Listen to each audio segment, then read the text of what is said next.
Ok, então vamos para a aula número 2, prosseguindo no assunto de radiação atmosférica. No caso, estamos falando de radiação solar infravermelha, o capítulo 2, né, da referência.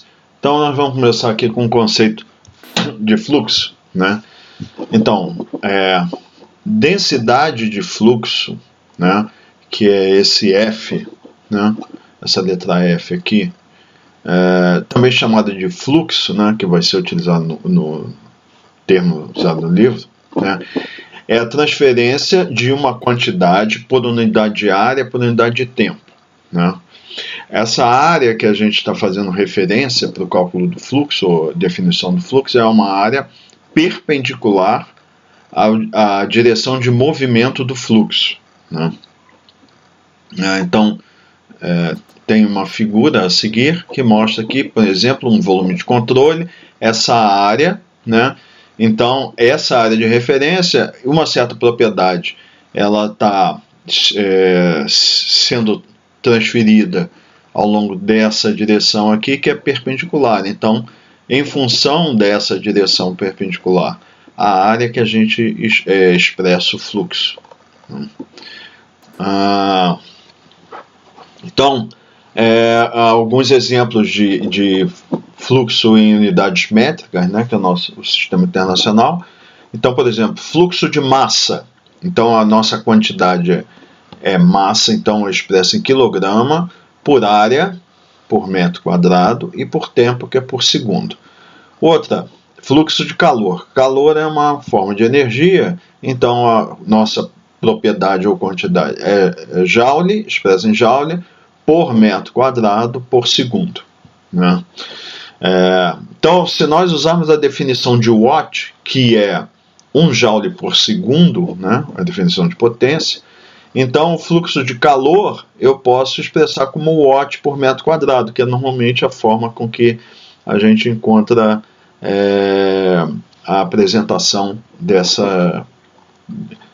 do fluxo de calor, né?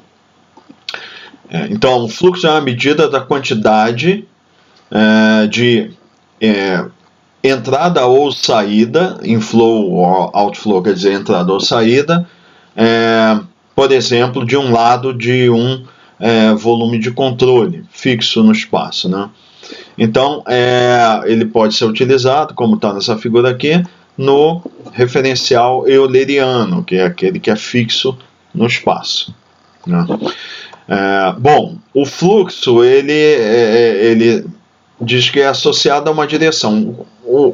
A transferência, o escoamento, vamos dizer assim, da propriedade então ela é associada a uma direção, né? Então o fluxo também será associado a uma direção, né? Então, dessa forma, se eu posso expressar o fluxo envolve uma direção e uma quantidade, eu posso expressar como um vetor, e esse vetor no espaço cartesiano x, y e z, eu posso então expressar as componentes do fluxo, né? Então é f subscrito x, f subscrito y, f subscrito z, né? E tem uma orientação. Então o fluxo será positivo na direção x, no caso, no sentido leste, né? Positivo, por exemplo, na direção y seria no sentido norte, né? E no caso aqui, se eu tiver um fluxo no sentido oeste, ele teria um sinal negativo, né? Se eu tenho uma expressão, uma quantidade que expressa o fluxo, por exemplo, de massa, e eu quiser saber o total de massa que está fluindo, né, através de uma área plana, então o que eu vou fazer? Já que a definição de fluxo é a quantidade da propriedade por área e tempo, então se eu multiplicar o valor do fluxo pela área pelo intervalo de tempo, eu vou ter a quantidade dessa propriedade, né? No caso, por exemplo, se for no calor, aí vai ser expresso na forma delta Q subscrito H, que é de heat, que é calor, tá? Então isso é a quantidade da propriedade, né? Aí, esse fluxo, dessa forma que a gente viu ali, a definição é que a gente chama de fluxo dinâmico. Tá? Eu posso também utilizar uma definição que eu chamo forma cinemática. Né? No caso, por exemplo, se eu estiver falando do fluxo de massa e essa massa seja ar atmosférico, né? Então eu posso expressar na forma cinemática, eu pego o meu fluxo dinâmico e divido pela densidade do ar, tá? Na região, ó, no ponto onde me interessa. E aí ele usa aqui esse F minúsculo para expressar esse fluxo cinemático, né? Então, se eu pegar as unidades de fluxo, por exemplo, de massa, quilograma por metro quadrado por segundo, e dividir pela densidade, que é massa sobre volume, quilograma por metro cúbico, eu vou ter o fluxo cinemático de massa, ele vai ser expresso em unidades de metro por segundo, que é unidade de velocidade. No caso aqui ele está falando de velocidade do vento, né?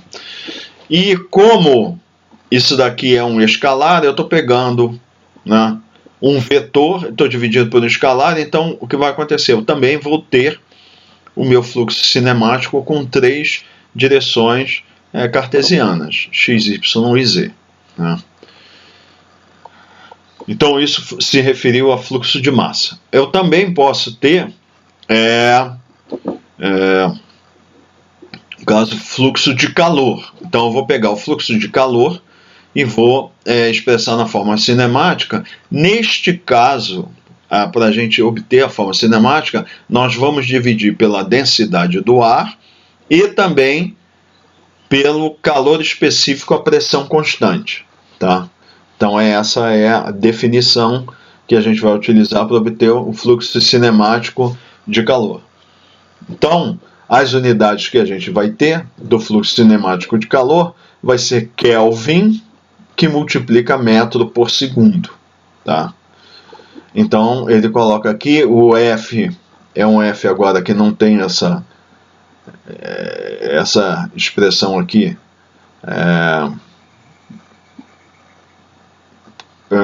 é um F mais simples, né? Comparado com esse aqui. Esse aqui é o dinâmico dividido pela densidade do ar, calor específico, a pressão constante. E aqui, ó, observação importante, apenas para calor, tá? Que a gente vai dividir por CP. Se eu estiver, por exemplo, utilizando, eu quero o fluxo do ar seco, então, sem considerar a parte de vapor d'água, então ele vai colocar o subscrito D, né?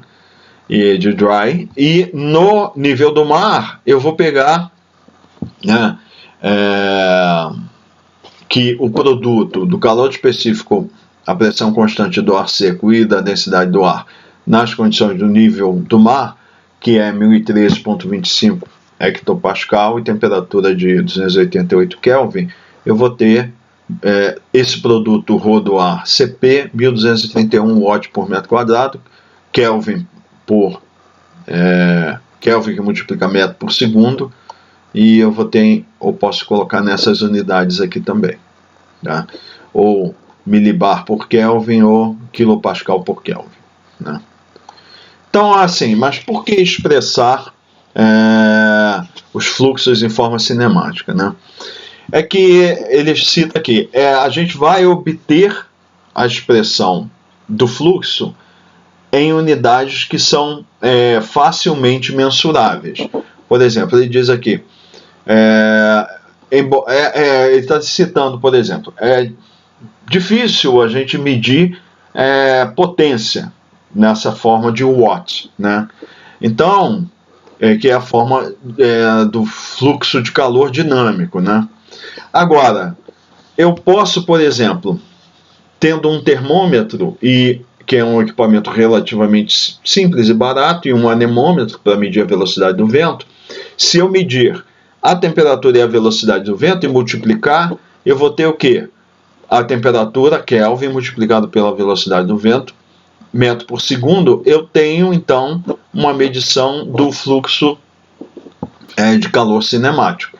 Se eu quiser obter o fluxo dinâmico, então é só eu multiplicar pelo calor específico, pelo calor calor específico, a pressão constante e a densidade do ar no ponto que me interessa, né? Então é muito mais fácil do que a gente medir o fluxo de calor na forma dinâmica.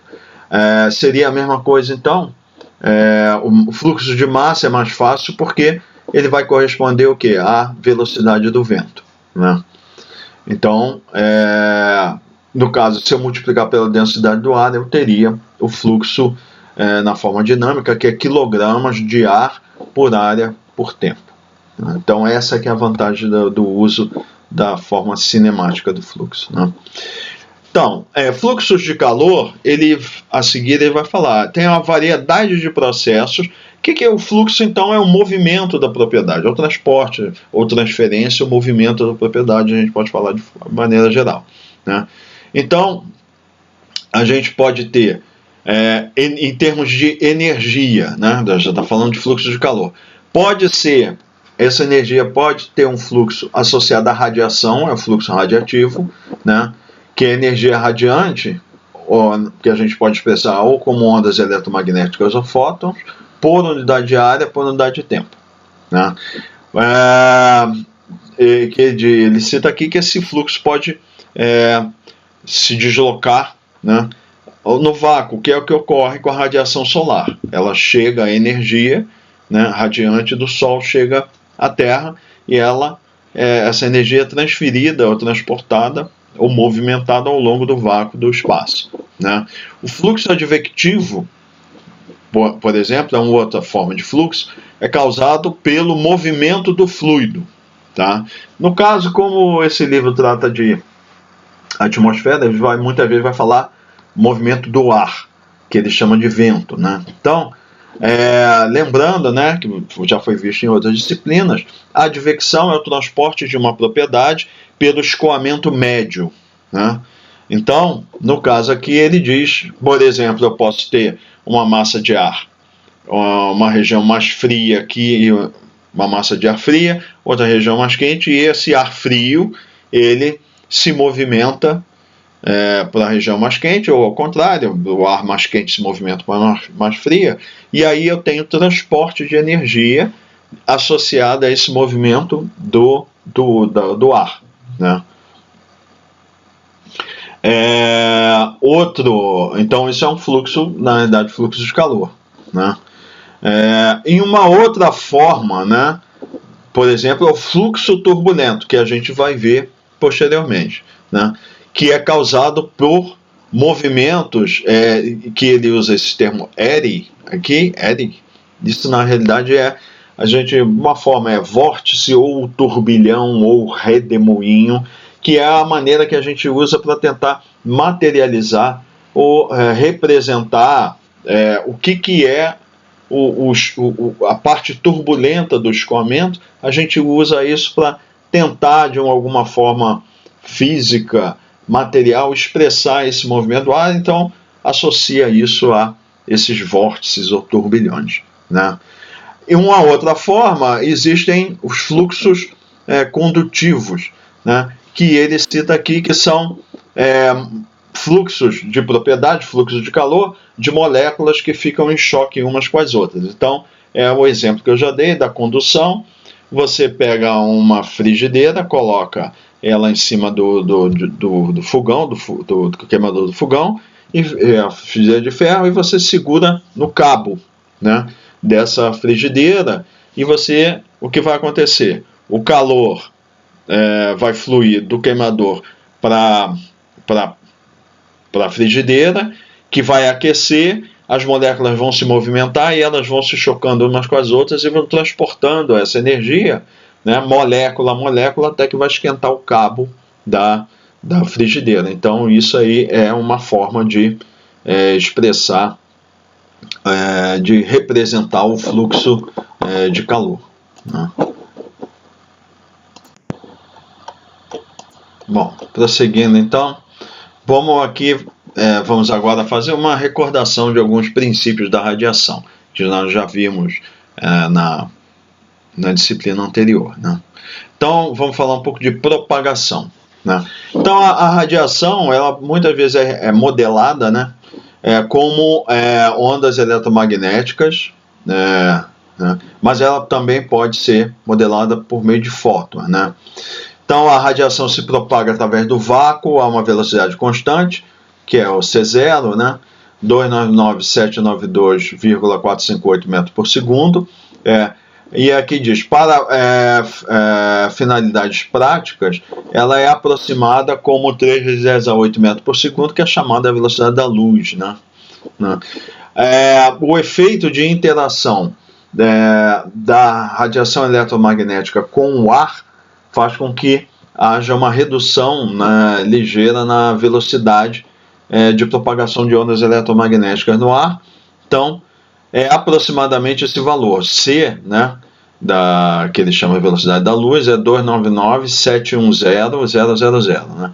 No caso aqui é 299.710.000, aqui 299.729.458, né? Então é ligeiramente menor. Isso nas condições de pressão ao nível do mar e temperatura ao nível do mar também, a atmosfera, vamos chamar, na superfície do mar padrão, né? Mas o que vai acontecer é que quando eu vario a temperatura do ar, a umidade, a pressão, alterando esse estado termodinâmico, então há alterações também na velocidade da luz, né? Então, nós vamos aplicar um modelo de onda eletromagnética, né? Então, temos que definir, já que estamos falando de onda, o comprimento de onda, que a gente define como lambda, que é metros por ciclo, né? Então, eu tenho uma onda eletromagnética, né? E aí eu vou expressar essa onda. Então, o comprimento de onda seria a distância que tem entre, por exemplo, dois picos da onda ou dois vales, né? Ou quaisquer dois pontos equivalentes da onda, né? Então, que abranjam um ciclo da onda. Então, isso aí é o metro por ciclo, né? A relação entre comprimento de onda e a frequência, então a frequência é indicada pela letra nu, né? Letra grega nu.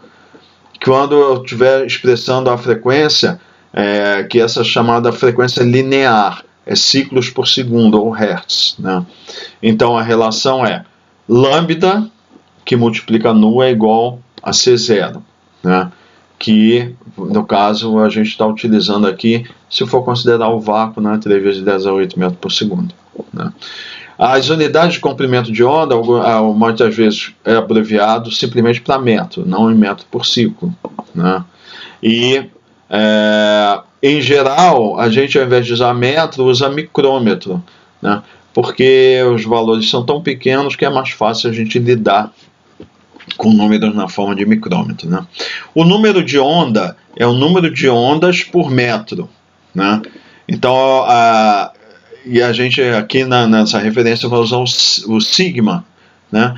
Que é ciclos por metro. Então é o que? Na realidade é o inverso do comprimento de onda. Ou seja, em uma certa distância, quantos comprimentos de onda eu tenho ali dentro, né? Uma forma alternativa de representação é em radianos por metro, né? Então o número de onda eu posso representar em ciclos por metro, ou se eu colocar na forma de 2π sobre lambda, aí eu vou ter em radianos por metro, né? Por quê? Porque um ciclo da onda é considerado 2π, tá? Essas unidades, algumas vezes, são abreviadas para por metro. Ao invés de eu falar radianos por metro, eu falo por metro. Então, nós vimos aqui a frequência linear, que é expressa em hertz. Agora, eu posso também expressar na forma a frequência como frequência circular ou frequência angular, que é a letra ômega. E aí, no caso, é radianos por segundo, que aí vai ser igual a 2π que multiplica nu. Então, eu pego a frequência linear, multiplico por 2π e eu vou ter a forma de frequência angular, né? Então, muitas vezes, ao invés de eu falar em radianos por segundo, já que radiano é adimensional, eu falo, expresso em por segundo, né? Agora, quanto à emissão de radiação, né? Qualquer objeto que tenha temperatura acima do zero absoluto vai emitir radiação, né? Um objeto que ele emita o máximo possível de radiação para a temperatura que ele está, isso é um chamado corpo negro, é um corpo ideal. Ele emite o máximo de energia para a temperatura que ele está. É uma idealização. A lei de Planck, então, ela nos dá a quantidade de radiação monocromática, ou seja, para um certo comprimento de onda, que ele aqui chama de cor. Muitas vezes as pessoas associam, né, uma certa frequência a uma cor. Isso, a rigor, só vale para o visível, o conceito de cor. Mas como está se falando de um certo comprimento de onda e associado a uma certa cor, então fala monocromático, quer dizer, é uma única frequência, né? Então, a lei de Planck, ela expressa a quantidade de fluxo radiante monocromático para um corpo negro ideal, né? Deixando uma certa por unidade de área, e isso é chamado de emitância ou excitância radiante. E aí é expresso na forma pela letra E maiúsculo. O subscrito lambda quer dizer que é por comprimento de onda, e o asterisco aqui em cima é para dizer que é para um corpo negro, o ideal. E a lei de Planck é essa forma aqui da equação 2.13, que é C1, uma constante, dividido por lambda, o comprimento de onda elevado à quinta, e entre esse colchete aqui, exponencial de C2 sobre lambda t, e aqui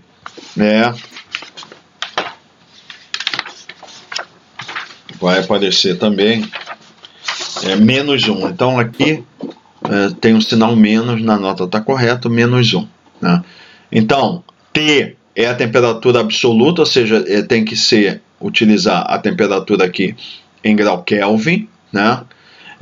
E aqui o lambda, o comprimento de onda, é expresso em micrômetro, né? As constantes C1 e C2, elas estão apresentadas aqui. Então, vê que é em micrômetro Kelvin. Então, para que haja compatibilidade de unidades, a gente tem que entrar com os valores, então, de T e lambda aqui, e a gente obtém a emitância ou excitância radiante, né?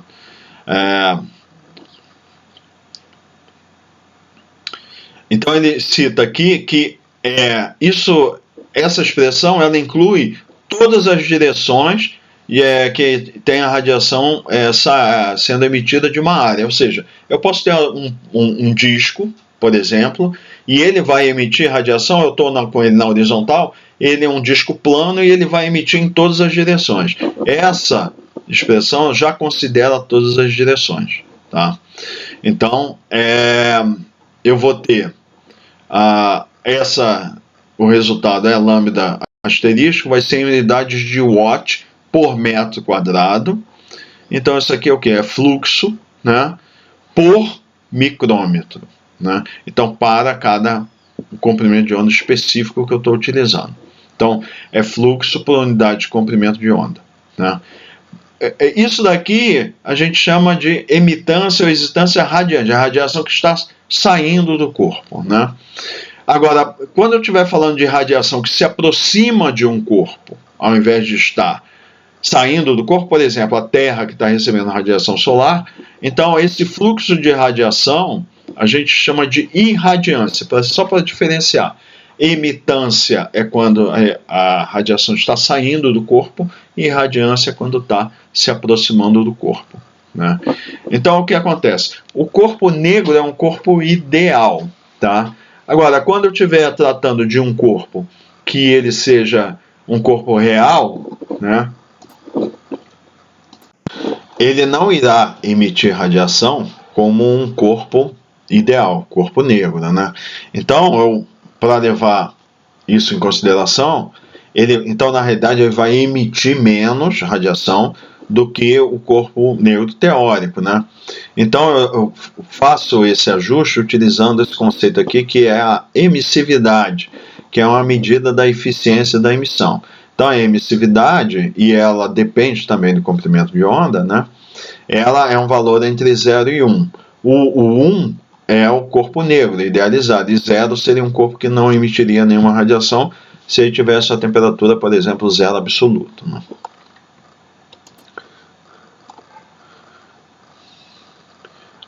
Então, a seguir, as curvas da função de Planck, vamos supor que eu tenho um corpo negro na temperatura de 5.780 Kelvin, que é a temperatura da parte exterior do Sol, que é a corona, né?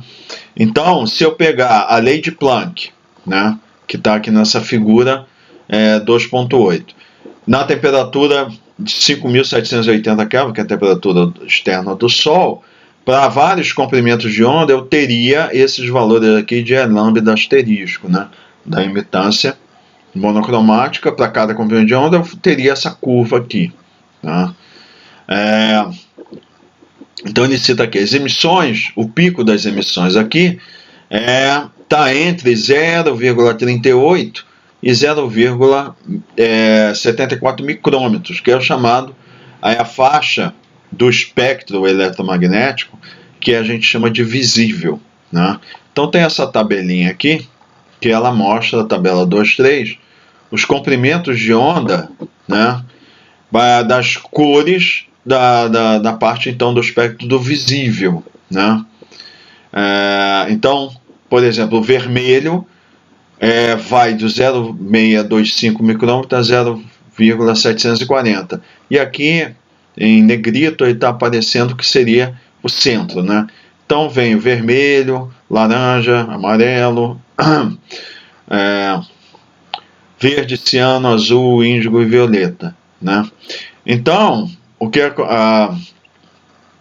as faixas de radiação que elas têm comprimentos de onda, né, que são maiores que o vermelho, ou seja, frequências menores do que o vermelho, é chamado de infravermelho. E as que têm frequências maiores que o violeta, ou comprimentos de onda menores que o violeta, é chamado de ultravioleta, né? Então, essa é a faixa que tem o pico de radiação aqui para o Sol, né? Por isso, então, como os comprimentos de onda são relativamente pequenos, a gente chama isso aqui radiação solar ou radiação de onda curta, né?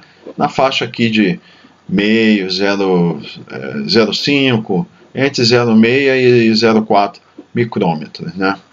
Agora, se eu pegar um corpo negro, aproximadamente com a temperatura do sistema Terra-atmosfera, aquela temperatura de emissão equivalente, 255 Kelvin, e aplicarmos ela na lei de Planck, a figura 2.9 mostra isso aqui, a imitância radiante pela lei de Planck para um corpo, e está considerando aqui o sistema Terra-atmosfera, 255 Kelvin seria isso aqui, né? O aspecto da curva. Então, aqui ele cita, os comprimentos de onda, vai ser o pico, né? Está entre 8 e 18 micrômetros. Então, olha aqui, para o Sol, está próximo ali a meio micrômetro. Aqui é entre 8 e 18, onde eu tenho o máximo de emissão. E vamos comparar os valores aqui, ó. Para a Terra, o pico aqui seria um valor em torno de 14, né, watts por metro quadrado por micrômetro para esse comprimento de onda. Para o Sol é 8 vezes 10 a 7, então, né, são 7 ordens de grandeza maior. Então, muito mais energia é emitida pelo Sol por comprimento de onda, né? Então, essa é a chamada radiação terrestre, tá? E como os comprimentos de onda são bem maiores do que a radiação solar, então a gente diz que isso aqui é a radiação de onda longa, né? Ou infravermelho, né? O comprimento de onda onde temos o pico de emissão é dado pela lei de Wien, né? Que é isso, o lambda máximo é A sobre T, A é essa constante, 2.897 micrômetros por Kelvin. Então, eu tenho um corpo a uma determinada temperatura, eu quero saber qual é o comprimento de onda que vai ter o máximo de emissão, né? Eu aplico essa expressão, que é como a gente pega a lei de Planck, deriva ela em relação ao comprimento de onda, igual a zero, e a gente vai obter o valor que é o máximo, né? A quantidade total de emissão, ou seja, a área sobre a curva da função de Planck, então assim, aqui é quanto é emitido em cada comprimento de onda. Então eu quero saber o somatório de todos os comprimentos de onda, então é a radiação total emitida. Então vai ser a área ou a integral sobre essas curvas aqui, né? Sob as curvas, né? Isso é dado pela lei de Stefan Boltzmann. Então, como eu faria? Eu pegaria e integraria a expressão da lei de Planck para todos os comprimentos de onda. Então eu vou obter, né, o E asterisco, ou seja, como eu integrei em relação ao comprimento de onda, desaparece a dependência de lambda aqui, e é dado por isso aqui, sigma com esse subscrito SB, que é a constante de Stefan Boltzmann, né? E temperatura elevada à quarta, né? Temperatura em grau Kelvin, e essa constante é 5,67 vezes 10 a menos 8 watts por metro quadrado Kelvin à quarta, né? E isso daqui nós vamos ter em unidades de watt por metro quadrado, que a lei de Planck nos dá, watt por metro quadrado por comprimento de onda. Como nós integramos ao longo de todos os comprimentos de onda, a gente vai ter unidades de watt por metro quadrado, que é fluxo radiativo, né?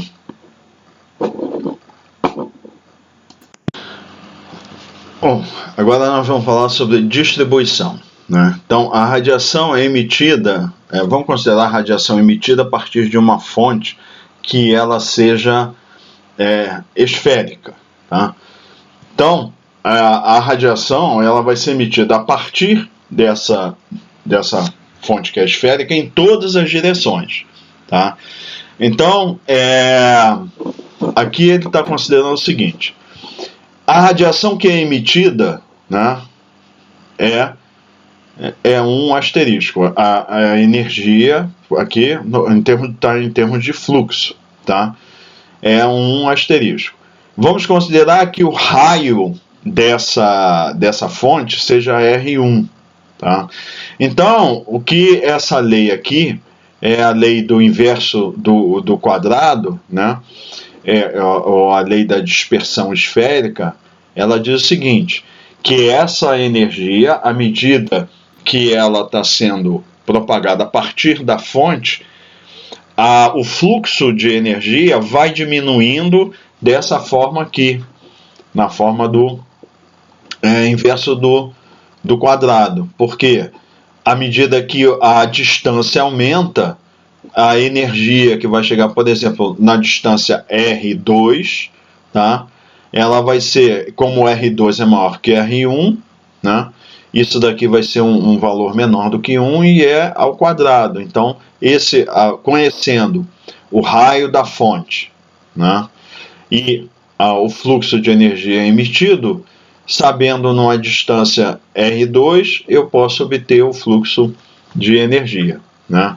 Então, R são raios medidos a partir do centro da esfera, e R1 e 2 são duas distâncias a partir do centro, né?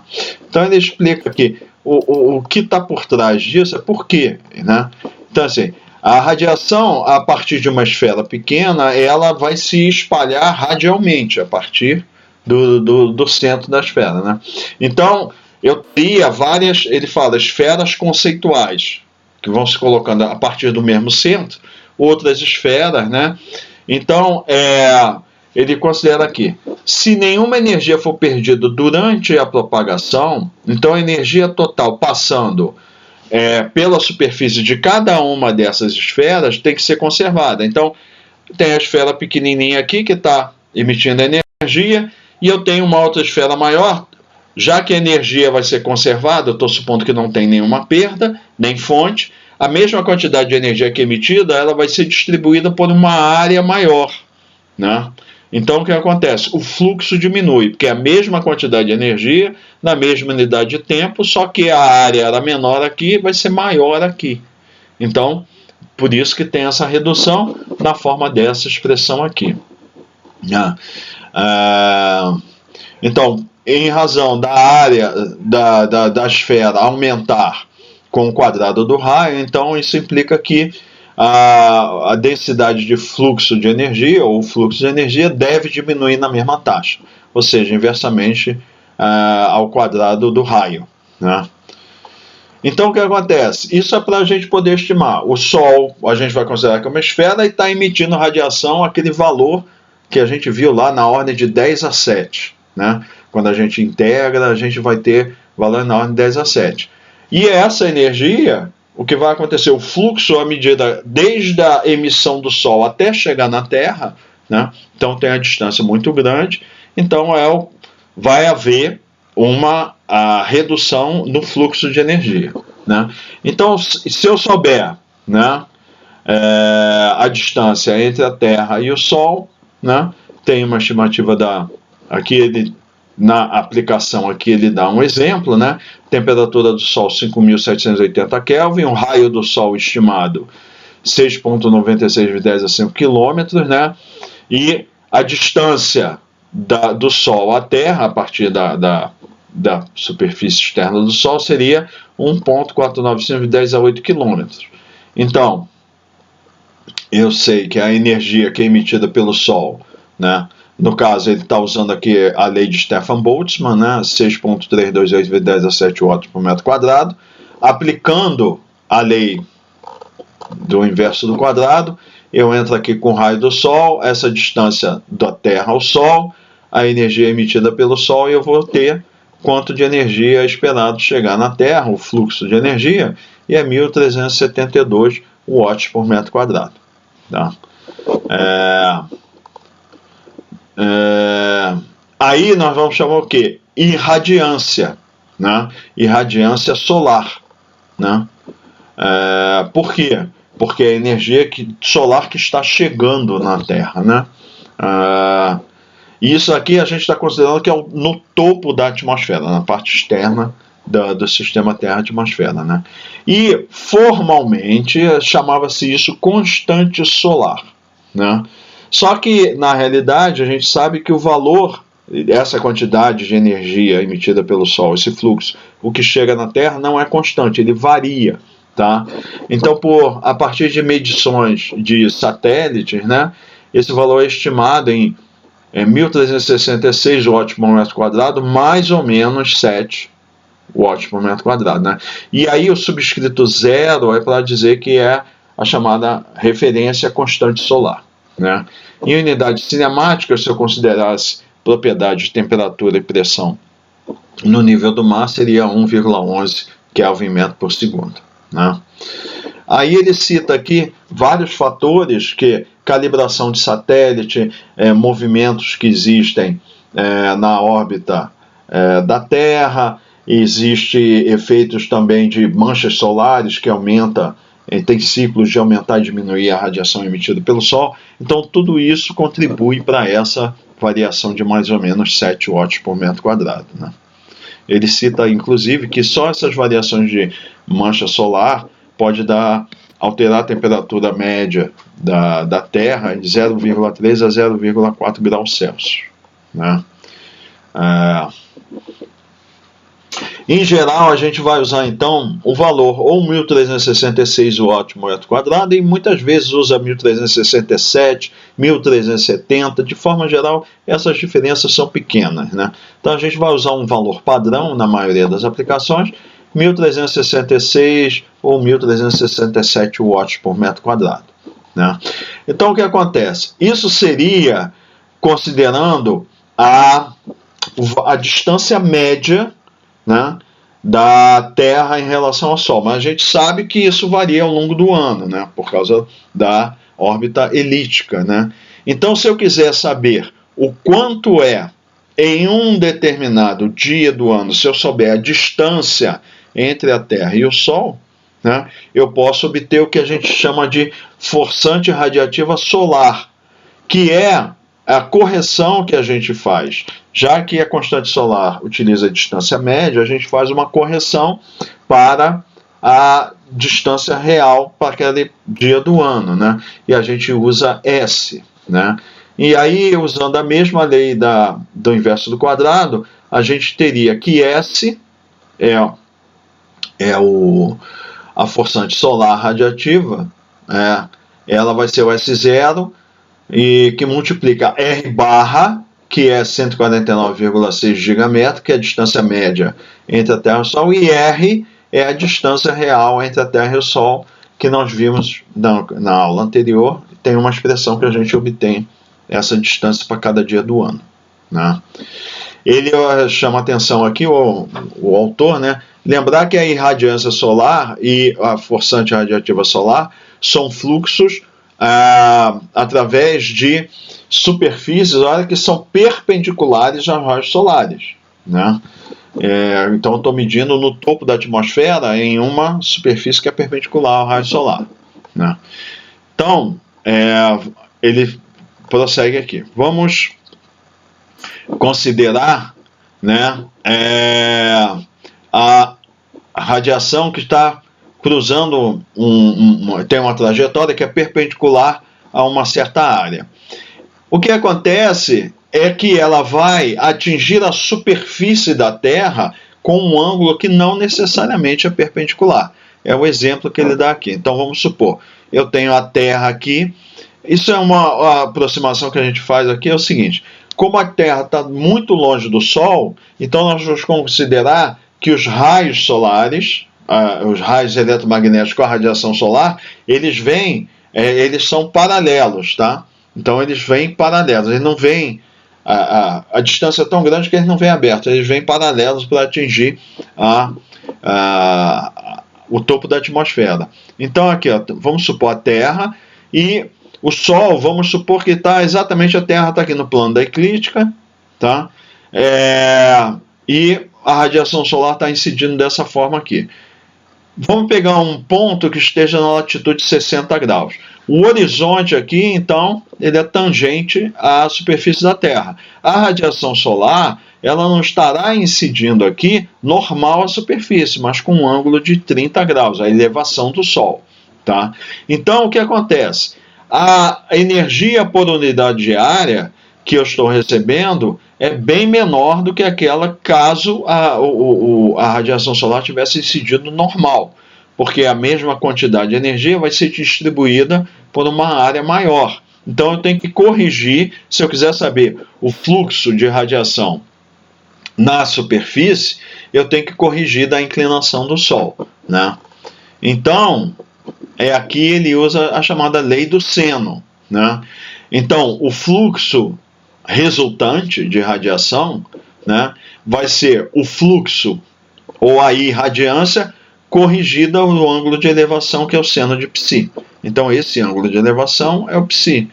Então, eu faço essa correção. Na forma cinemática, seria o quê? Pegar essa expressão e dividir por ρCp. Tá?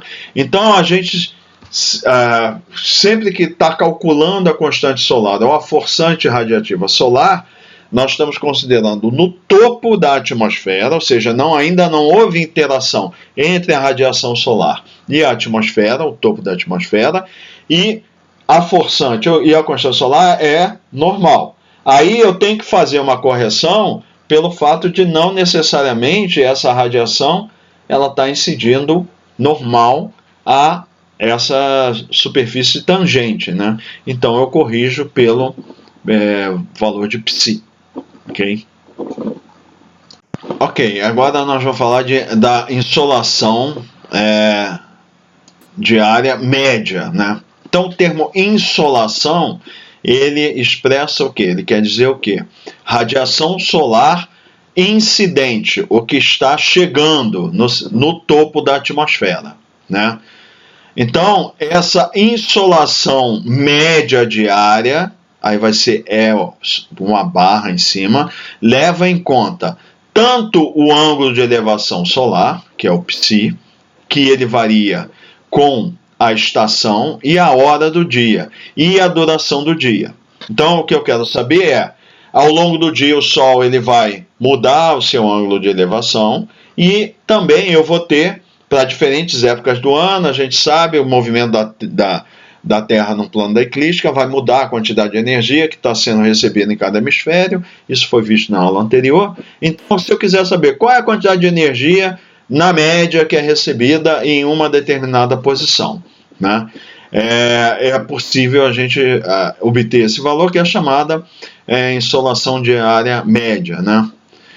Então ele cita aqui: existe mais insolação total nos polos no verão do que no Equador. Por quê? Porque o polo fica muito mais exposto ao sol do que o Equador, que tem dia e noite. No solstício, por exemplo, a gente tem que o solstício de verão no hemisfério norte vai ter o polo iluminado o dia todo, recebendo mais radiação solar, né? Porém, o que acontece? Como os raios eles não chegam normais no polo, não chegam normais à superfície, então tem que ser corrigido do ângulo de elevação, né? Então, o que acontece é que nesse cálculo aqui eu vou obter a radiação solar diária média. Essa expressão aqui é S0 sobre π, A sobre R ao quadrado, H0 linha, tá? Que a gente já vai ver o que é. Seno de φ, latitude, seno de ΔS, declinação do Sol, cosseno de φ, cosseno de ΔS, seno de H0, tá? Então vamos lá, nós temos aqui H0 linha, H0. Então S0 é a constante solar, 1366 watts por metro quadrado. A gente vai usar a expressão constante solar, mesmo sabendo que ela não é a rigor constante, né?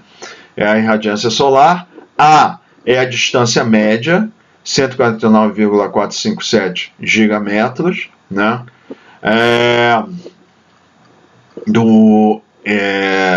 um semi-eixo maior. Desculpe, eu falei a distância média, não. É a distância do semi-eixo maior da elipse. R é a distância real para qualquer dia do ano, que a gente obtém de expressões vistas na aula anterior, né?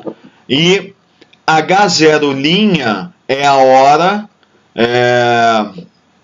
o ângulo, né? É o ângulo horário, né?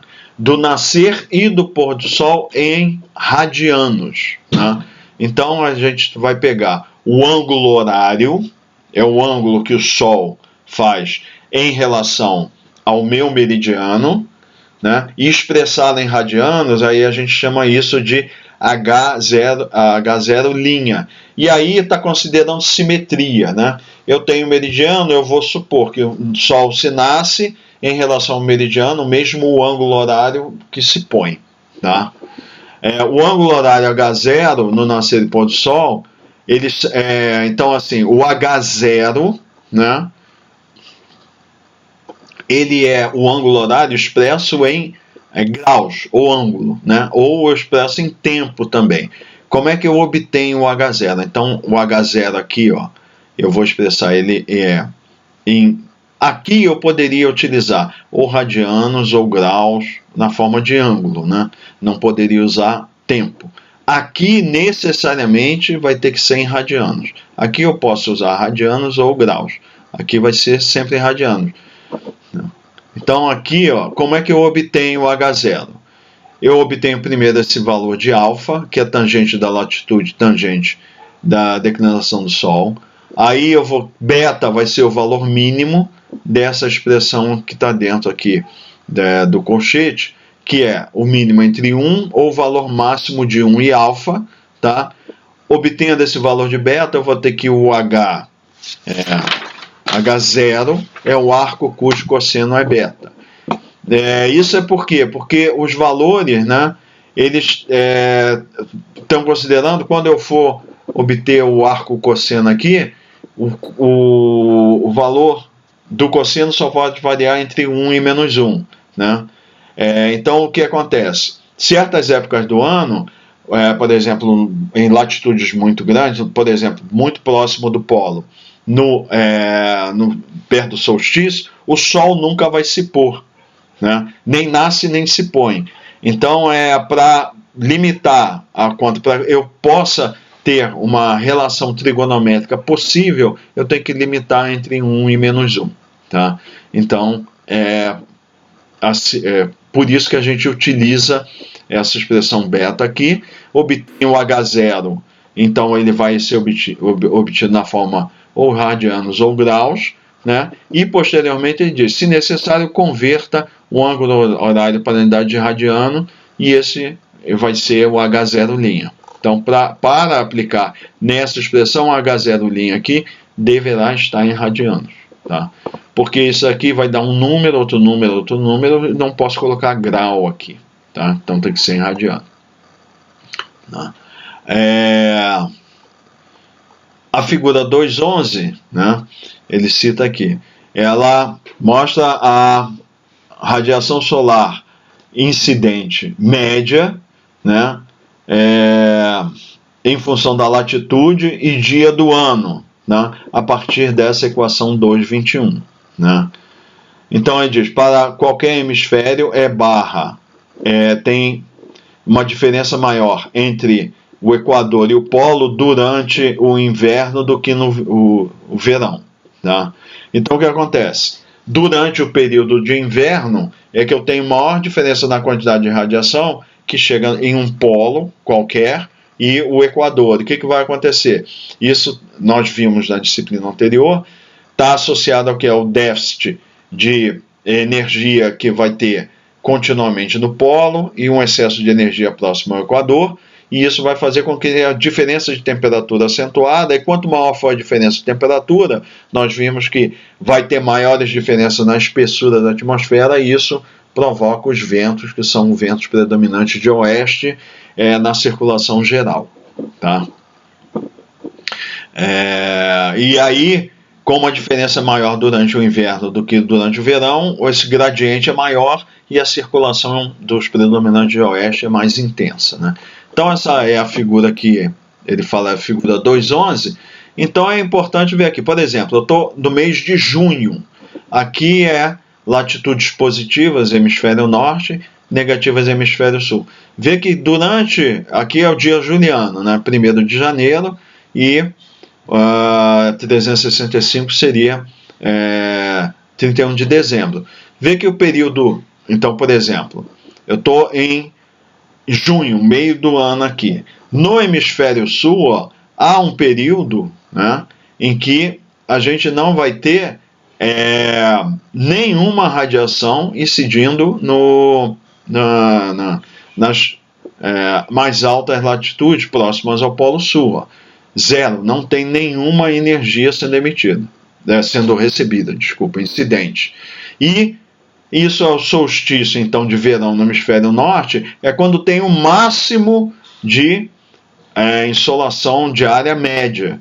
Vê que esse valor, ó, 500, ele é bem maior do que o valor, por exemplo, no Equador. Porque é muita radiação e o dia todo o Sol ele não nasce e não se põe, ele fica sempre iluminando o polo.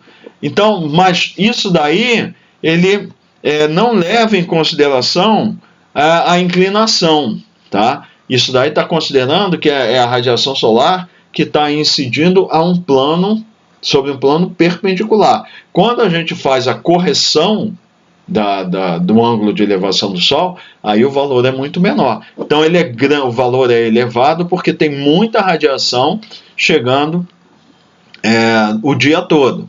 Então o valor é até maior do que no Equador. E aí, ó, quando a gente está pegando aqui os períodos de dezembro e janeiro, dezembro aqui, janeiro aqui, que é o solstício de verão no hemisfério sul, aí a gente tem valores maiores que 500 até, ó, aqui no hemisfério sul, né, de radiação média diária, e 0 no hemisfério norte. Por quê? Porque nesse caso está oculto uma zona, a região de sombra, o polo, a região acima do círculo polar ártico não receberá energia durante um período grande do inverno. Né? Então, com esse item aqui, a gente encerra a aula número 2.